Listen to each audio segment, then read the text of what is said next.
Gahanga ni Nicole Yala. Chris Chuper! Kasama ang nag-iisang die-hard fan ni Chris Chuper. Nicole Yala! Mula sa Mahiwagang Burnay. Ang kwento.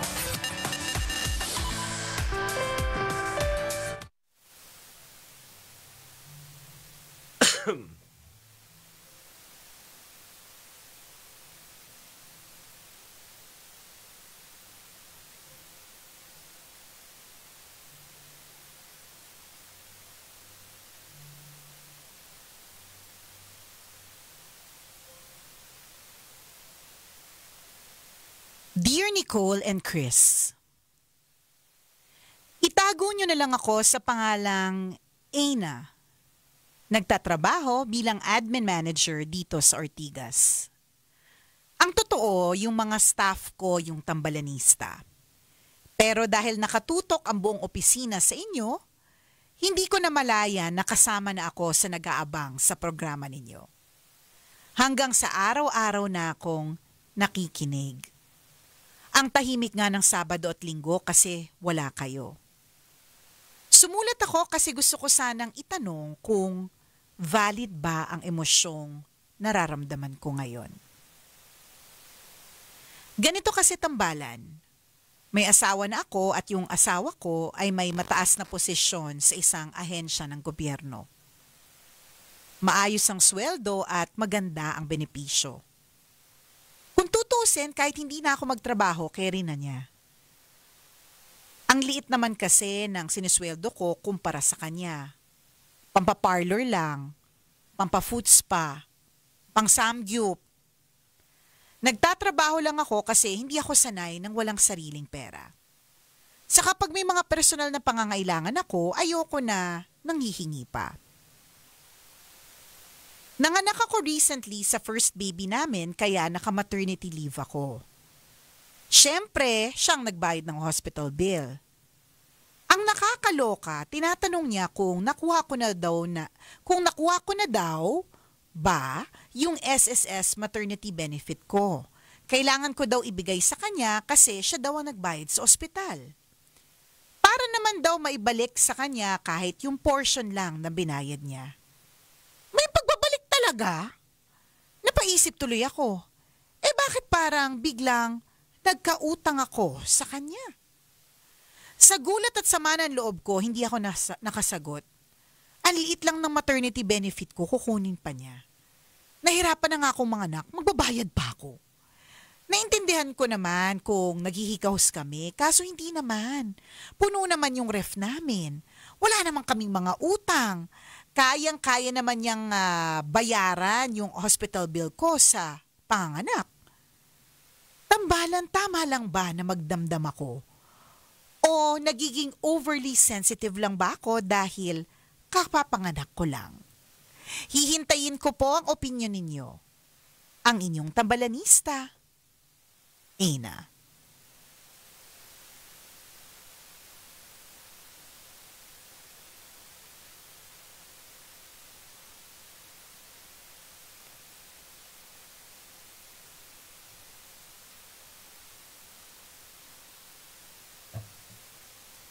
Hello, Aina? Sa amin, Ana lang yun, di ba? Ha? Sa amin. Hindi E-I-N-A eh. Alam namang Ana lang, tas inihina ko pa. Ano ito? Arte-arte, hindi naman. Pauso. Arte-arte, kaya lang na may nagmamigraine pang sinasabi, pero sa totoo lang, nalipasan lang naman ang gutom. Hindi na, ang dahilan talaga. Ina, laro na tayo. Tawag ko si Naomi. Hindi, Naomi naman talaga yun. Hindi ko naman gets kung bakit Naomi kayo ng Naomi. Naomi naman talaga yun. Pero yung Ana talaga. Alaki natin. Bakit naman yung pauso, Ina? Kasi syempre, partner, nagmamigraine ako today. So, ang Ana, Ina. Charet. Hindi, E-I-N-A. Ay, okay. So, Ina. O, di ba? Alam mo, Ina lang. Or pwede rin Ina. Pero, di sana tinanggal na lang yung E para hindi pampagulo. Dumagdag pa sa isipin ko yan. So, I pronounced it as it was spelled. Okay. So, na.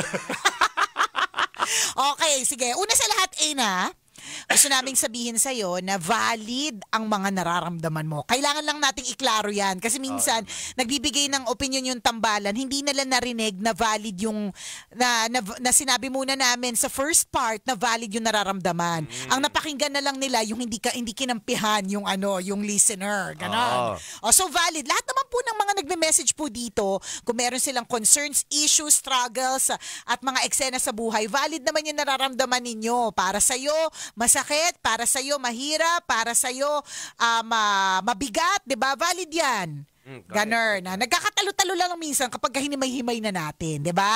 Pero may factor din talaga dito, Ina, yung kapapanganak mo lang. Kasi natatandaan ko, partner, nagkaroon ako ng postpartum blues. Meron ng commercial ng Pansit Canton, instant Pansit Canton na nag-flash sa TV, umiyak ako. Hindi ko alam kung paliwanag mo, ano yung nararamdaman? Parang lungkot-lungkot nung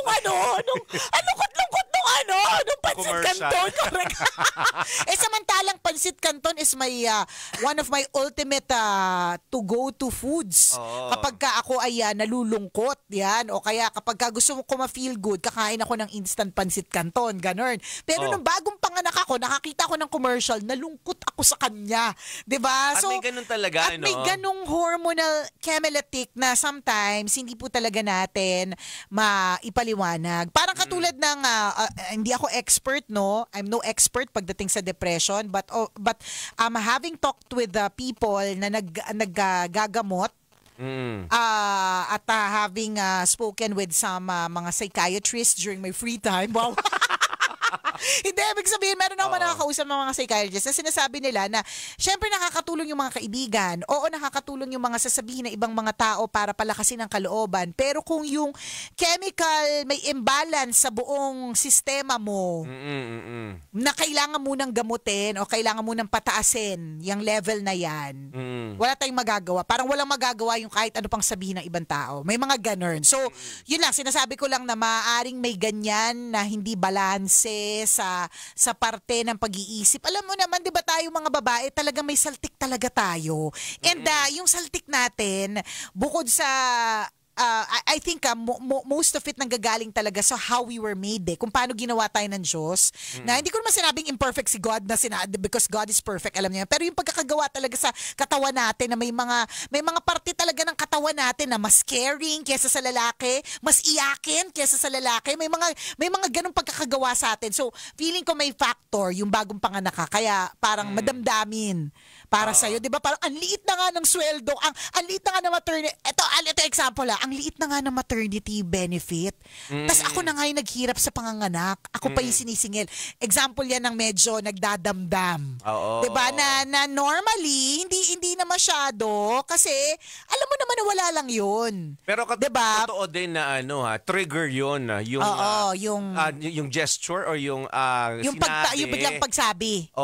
Na parang hingin. Para ano may sinabi ni Guy na para makadagdag man lang dun sa mga nagastos.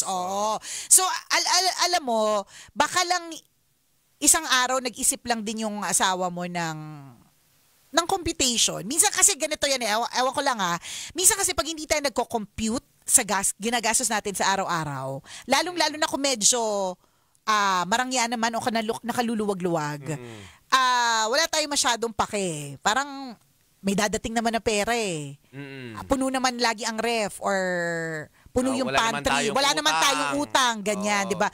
Pero when a person starts to compute, kahit pag gaano kadami yung income niya, feeling ko lang pag nag-start na yan nag-compute ng mga gastusin, bigla rin niyang bigla rin niyang parang uurong. Bigla rin niyang magtatanong na, teka lang, di ba meron ka namang benefit? Ako parang feeling ko, may factor na yes, na trigger siya, na gustong makadagdag. Pero, una sa lahat, dalawa naman kayo talaga in that marriage. So, kung magtatanong siya tungkol sa maternity benefit na pwede mong i-share, sa tingin ko bakit naman hindi? Sa tingin ko wala dapat mistake. Siguro meron lang factor na may feeling lang ako kasi may ganyan akong feeling dati na parang nung hindi ako masyado nagko-compute, ayos lang. Nung bigla ako nag-compute, partner. Nung na-realize ko napaisip ka na bigla, napaisip diba? din ako, parang napasabi din ako na, sabi ko, bigla rin ako nagtipid. Alam mo, parang bigla rin ako nag-isip na parang, mga ilang oras yon? 2 minutes and 3 days. Oh, pak, akala mo. Wow, nagtipid 3 sorry, days. 2 minutes and 3 days. Akala mo 2 minutes lang, ha? Bigla rin akong, bigla rin ako na, oo nga no, kung sa tuwing lumalabas kaming mag-anak or kaming mag-iina at pupunta kami sa convenience store and every time we go there kasi deserve nila, 'di ba? Lagi namang gano'n na gusto kong ibigay sa kanila yung gano'n. At kinompute ko na sa isang linggo ilang beses kami pumunta doon.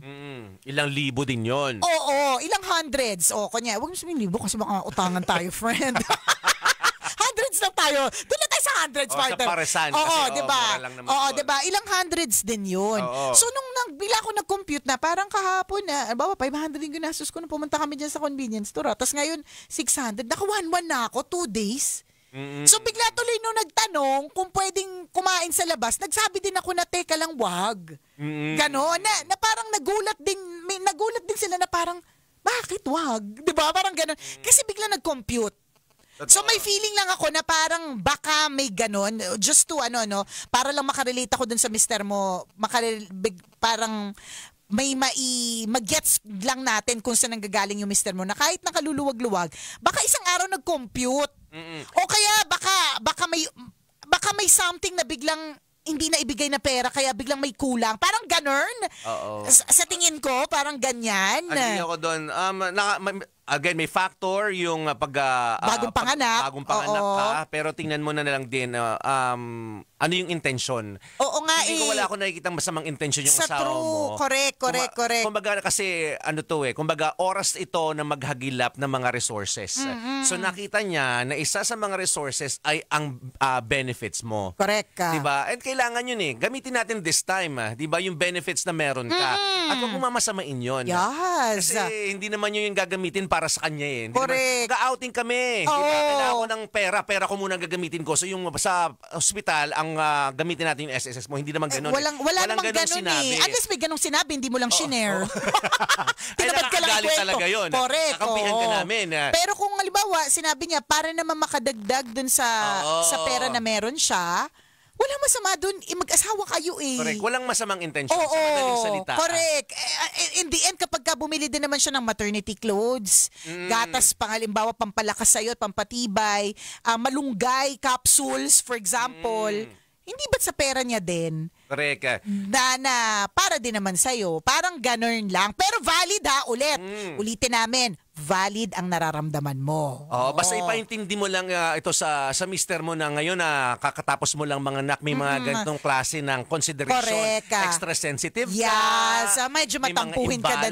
Correct. May matampuhin than usual. Yes. O ganun. So kailangan, alam ni mister, lalambing-lambingin ko to.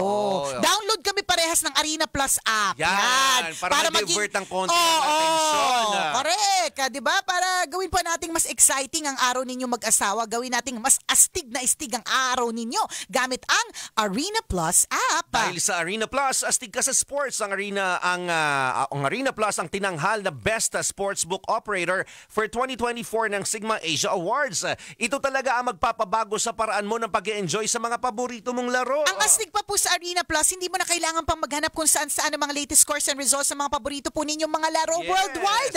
That's Arena Plus app, kompleto, always updated. Nandyan yung PBA, NBA, PVL, boxing, volleyball, soccer, marami pa pong iba. At pwede mo ring masubaybayan ang mga live games ng local at international sports property sa kanilang web-based and mobile applications gamit ang inyong mobile device o diba all-in-one na anytime, anywhere pa. Ang kagandahan dito, ito po ay license ng Philippine Amusement Gaming Corporation o PAGCOR. Ang astig na mga endorsers, sino-sino partner? Tambalan, Scotty Thompson, sino pa yung isa? Siyempre, Jordan Clarkson nandyan din. Tapos yung Halina sa Arena performed by Glock 9. Kaya naman download Arena Plus app now dahil sa Arena Plus, astig sa sports! And of course, gaming is 21 years old and above only. Keep it fun. Game responsibly. Pwede nyo rin mapanood din ng Arena Plus, arenaplus.ph. O, ayan. Totoo yun. So, isang ganyang klase ng sitwasyon, intindihin na maaaring si Mister wala namang intensyon. Wala siyang ganon. Na masama na parang gipitin ka. Oo, wala. Tapos, si Mister naman intindihin na, ay, ito, Mister, nag-overthink yung asawa ko dahil sa kanyang pinagdadaanan ngayon. So, kailangan extra careful din ako sa mga sasabihin ko kasi extra sensitive din. Correct. Yung mga ganon. O kaya, alam mo yun, baka hindi lang siya nagsabi, merong utang sa kanya na hindi nabayaran. Tapos yun dapat yung pandagdag sa panganganak mo. Yung mga ganon ba? Feeling ko merong una, tama partner, maaari wala siyang intensyon kasi pera mo ay pera niya. Nagkataon lang talaga na mas marami siyang income. So, hindi niya pinapakalaman yung maliit mong sweldo na feeling mo, pampafoods pa lang, pampasamgyup pa, and all. Walang masama if suddenly he asks. Wala naman ding masama. Kaya lang, meron lang din akong pakiramdam na may nangyari somewhere, somehow, which made him compute and realize na, Teka, di ba may mga benefit din naman? Oo, sayang. Sayang naman yun. Natin, kaya benefit siya. Ito yung oras na kailangan siyang gamitin. Correct. At wala siya kung anumang intensyon na gipitin at ipangmukha sa'yo na wala akong pakialam kahit mahirapan siya sa kahit mahirapan siya mga anak. Wala siyang ganun. Walang ganun.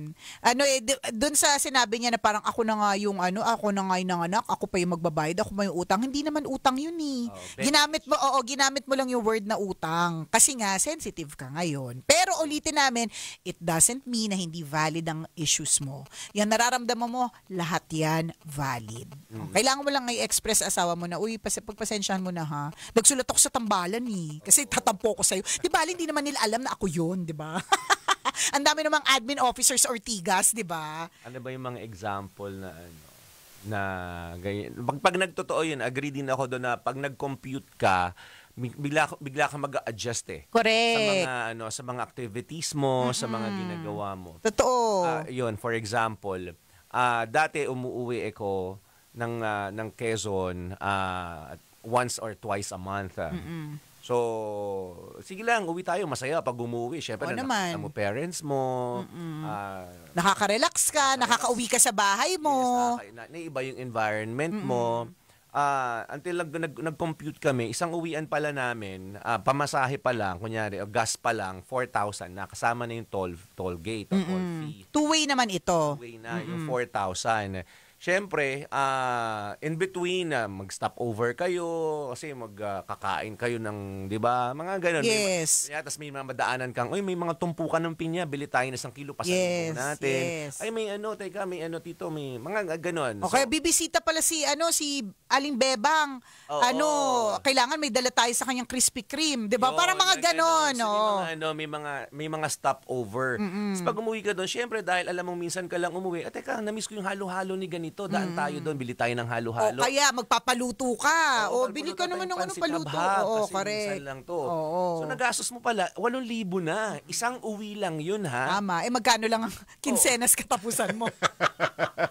Di ba? 8,000 lang, syempre. Tapos bago ka umalis, mag-iiwan ka ng pa-something kay nanay mo kasi pinagluto ka ng nanay mo ng masarap. Syempre, kung binigyan mo si nanay, bibigyan mo rin yung tatay mo kasi magkakasilipan sila. Yes. O binigyan ka pala ng 1,000, 2,000, syempre hindi naman sila papayag na 2,000 lang. Kasi yung stay mo doon ng 2 days, pinamalayan ka na ng nanay mo yung 2,000 binigay mo. Tama. Diba? So magdadagdag ka ng extra. O kung kunyari, magbigay ka ng 4,000 bawat isa. So 16,000 na kaagad yung isang uwi mo pa lang. Twice a month ka. Twice ka umuuwi. Di 32,000. So nagkaroon ng adjustment. Correct. Baka once a month na lang kami uwi or kung may chance.